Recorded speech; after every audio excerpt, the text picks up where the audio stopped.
Welcome बच्चों। तो चलो स्टार्ट करते हैं worksheet number 54 science class 9th English medium. Gravitational universal law of gravitation के बारे में बात हो रहा है बेटा। ग्रेविटेशन हमने सुना भी है कि व्हाट इज ग्रेविटेशनल फोर्स, पहले तो हम आज ये जानेंगे। और आप ये जानते हैं कि अर्थ जो है हर चीज को अपनी तरफ खींचती है। छोटी छोटी सी बातें हमने सुनी है, तो उसी को आगे बढ़ाते हुए आज हम ग्रेविटेशनल फोर्स के बारे में जानेंगे। ग्रेविटेशनल फोर्स होता क्या है, इसकी क्या इंपॉर्टेंस है पूरी दुनिया में, पूरे ब्रह्मांड में। तो न्यूटन जो इतने महान साइंटिस्ट थे जिन्होंने डिस्कवरी की इन सब की, इन लॉज को बनाया, उन्होंने देखा, ऑब्जर्व किया कि जो राइपन एप्पल है ऑलवेज अर्थ पे ही क्यों गिरता है, ऊपर क्यों नहीं जाता। तो उन्होंने डिड्यूस किया कि earth attracts every object towards itself. Earth के अंदर एक ऐसा फोर्स है जिसकी वजह से अर्थ अपने तरफ हर चीज को खींच लेती है। और यही वजह है कि जो मून है, आप ये देख सकते हैं डायग्राम, अर्थ के चारों तरफ रिवॉल्व करता है ना, चारों तरफ एक पर्टिकुलर पाथ में इस तरह से रिवॉल्व करता है, घूमता रहता है। तो इसका मतलब वो फोर्स जो है अर्थ के अंदर है वो है ग्रेविटेशनल फोर्स ऑफ अर्थ। ठीक, और यही नहीं, प्लैनेट्स सन के चारों तरफ रिवॉल्व करते हैं। तो हम ये कह सकते हैं इन सारे बेस पे न्यूटन ने कंक्लूड किया कि all the objects in the universe में जितनी चीजें हैं वो एक दूसरे को अट्रैक्ट करती हैं, और इस फोर्स ऑफ अट्रैक्शन को कहते हैं ग्रेविटेशनल फोर्स। ठीक है, दुनिया में हर चीज एक दूसरे को अट्रैक्ट करती है, हर ऑब्जेक्ट करता है, और जो अट्रैक्शन है, जो फोर्स है, उस फोर्स को कहते हैं ग्रेविटेशनल फोर्स। तो यूनिवर्सल लॉ है ग्रेविटेशन का। चलिए हम समझते हैं। यूनिवर्सल लॉ मतलब कि जो सब जगह माना जाता है और अप्लाइड है। Every object in the universe attracts every other object with force which is proportional to the product of their masses and inversely proportional to square of distance between them। क्या लिखा है ये, कुछ समझ नहीं आया ना। चलिए आप समझते हैं कि दो ऑब्जेक्ट हैं, एक ये मान लेते हैं। ठीक है, इन दोनों के बीच में जो फोर्स लग रहा है, जो फोर्स है ग्रेविटेशनल फोर्स, Fg मतलब ग्रेविटेशनल फोर्स, ठीक है, वो प्रोपोर्शनल है, यानी ग्रेविटेशनल फोर्स प्रोपोर्शनल है, प्रोपोर्शनल, इक्वल नहीं। इनके मास इसका मान लेते हैं m1 और m2 के, दोनों के मास के प्रोडक्ट के प्रोपोर्शनल है। ठीक है, प्रोपोर्शनल। और इनके बीच की जो डिस्टेंस है, डिस्टेंस को हमने ले लिया d, डिस्टेंस का स्क्वायर कर दो और उसका वो इनवर्सली प्रोपोर्शनल है। इनवर्सली मतलब कि वो नीचे होगा, इन दोनों को मिला देंगे तो इस तरह से बन गया। प्रोपोर्शनल को हम हटाएंगे। अब ये लॉ कहलाता है यूनिवर्सल लॉ ऑफ ग्रेविटेशन, कि मतलब दो ऑब्जेक्ट के बीच में जो फोर्स है which is proportional to the product of their masses and inversely proportional to the square of distance between them. उनके बीच में जो डिस्टेंस है उसका स्क्वायर कर दो, 2 बार मल्टीप्लाई कर दो, तो उसके डिस्टेंस के स्क्वायर के प्रोपोर्शनल है।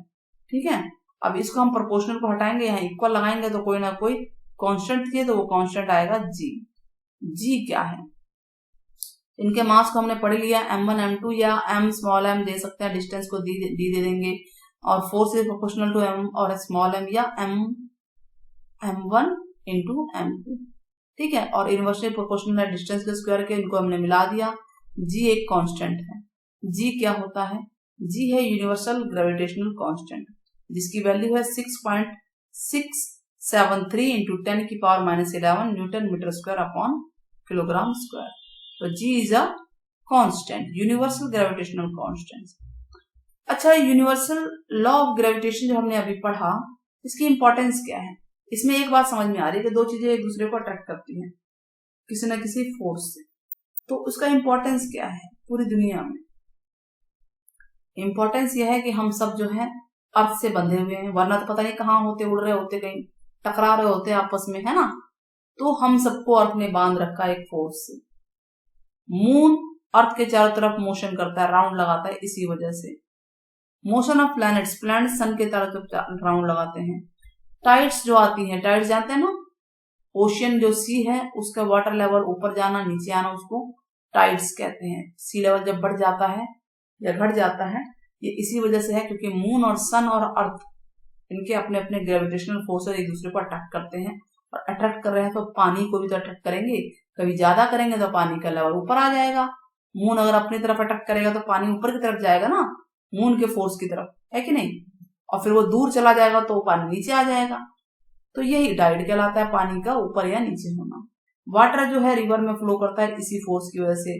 रेन फॉल, रेन नीचे ही क्यों गिरती है, इसी ग्रेविटेशनल फोर्स जो है, यूनिवर्सल ग्रेविटेशनल फोर्स लॉ जो है उसी की वजह से। तो पहला क्वेश्चन है right universal law of gravitation. तो बेटा उसमें आपको ये पूरा बताना होगा क्योंकि ये पूरा एक सेंटेंस है, बड़ा हो चाहे छोटा हो आपको इतना तो लिखना ही होगा, ठीक है, और ये यहां से लिखना होगा।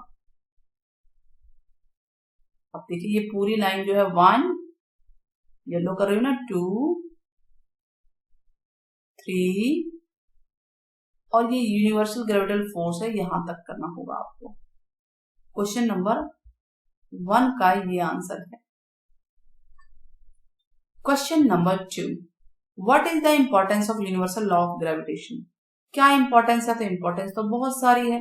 क्वेश्चन नंबर 2, ये इंपॉर्टेंस है जी, बहुत सारी है, कोई से भी लिख सकते हैं। Question 3, what would happen if there was no gravitational force. आपके व्यूज बताने हैं तो हम अपने व्यूज लिख लेते हैं। क्या लिखेंगे, if there was no gravitational force तो क्या होगा, then earth, moon, sun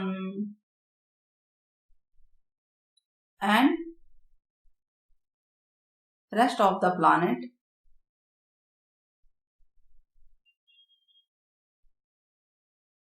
with collide, वो टकरा सकते हैं,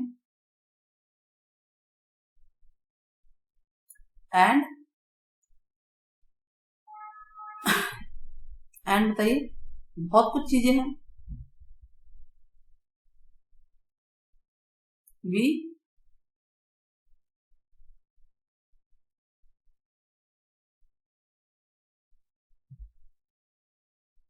देन अर्थ हमें बांध नहीं सकती ना, then the earth can not bind us with it, अपने साथ हम फिर इधर उधर उड़ते फिरेंगे। तो इस तरह से हम जितनी इंपॉर्टेंस है सब लिख सकते हैं। रेनफॉल नहीं होगी, शायद बारिश का पानी यहाँ वहां जा रहा हो, नदियों में पानी फ्लो नहीं करेगा, टाइड्स नहीं आएंगे, ठीक है, और कौन से प्लैनेट कहाँ पहुंच जाए, कोई चीज कहाँ पहुंच जाए, ये सारा का सारा हो सकता है, कुछ भी हो सकता है इसमें। तो ये ओपन आइडिया है, आप लोग भी एक आध पॉइंट बताइएगा इसके अलावा, तो ये आपके लिए भी कमेंट में है। क्वेश्चन नंबर 4, जी इक्वेशन में यूज हुआ है यूनिवर्सल लॉ ऑफ ग्रेविटेशन में, जी है क्या और इसकी वैल्यू क्या है। तो हम बताएंगे जी क्या है, यूनिवर्सल ग्रेविटेशनल कांस्टेंट है, तो आप ये लिखेंगे, और ये प्रोपोर्शनल को इक्वल करने के लिए यूज होता है, और इसकी वैल्यू ये दी हुई है। क्वेश्चन नंबर 4 क्लियर हो गया बच्चे। इस तरह से छोटी सी वर्कशीट पूरी होती है, होप आपको समझ में आ गया होगा। Now take care, keep watching, keep subscribing and share जरूर कीजिएगा।